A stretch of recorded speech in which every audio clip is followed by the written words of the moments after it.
Assalamualaikum warahmatullahi wabarakatuh.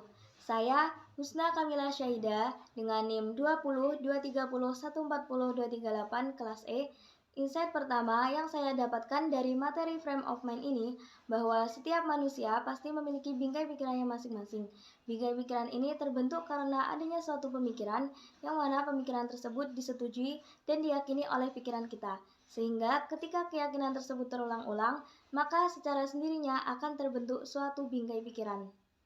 Jika informasi yang kita tangkap pada pikiran kita berupa pikiran positif, maka akan membawa kita pada bingkai pikiran yang baik. Begitupun sebaliknya. Di dalam frame of mind ini dikatakan bahwa masalahnya bukan terletak pada orangnya, tetapi masalah itu terletak pada bingkai berpikirnya. Contoh sederhananya begini. Kita bayangkan situasi di suatu perusahaan di mana ada sekelompok departemen yang bekerja sama dalam sebuah proyek.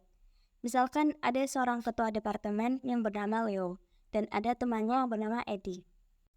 Leo memiliki sebuah bingkai pikiran yang membuatnya sering melabeli Eddie sebagai orang yang tidak dapat diandalkan karena ia tidak kreatif. Setiap kali Eddie memberikan ide atau kontribusi dalam proyek, Leo cenderung mengabaikannya atau bahkan menolaknya dengan cepat, hanya karena dia telah menempelkan label pada Eddie sebelumnya.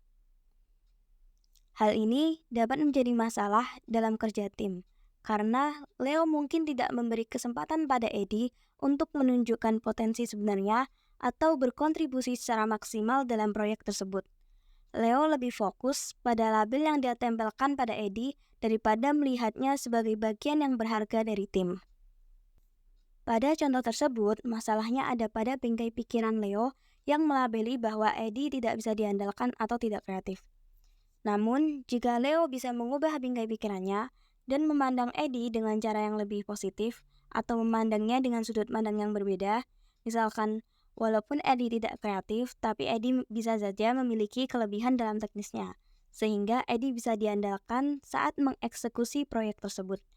Dengan cara ini, maka Leo mungkin akan lebih terbuka untuk menerima kontribusi Eddie dengan lebih baik.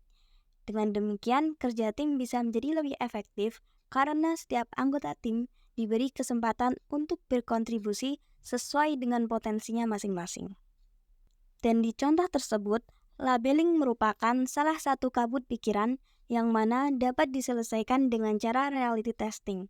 Untuk membuktikan apakah Eddie ini benar-benar tidak bisa diandalkan sesuai dengan label yang ada pada pikiran Leo, maka Leo perlu memberikan kesempatan untuk Eddie karena bisa jadi label yang ia berikan belum tentu benar atau tidak sepenuhnya benar. Sekian dari saya, mohon maaf bila ada kesalahan kata. Wassalamualaikum warahmatullahi wabarakatuh.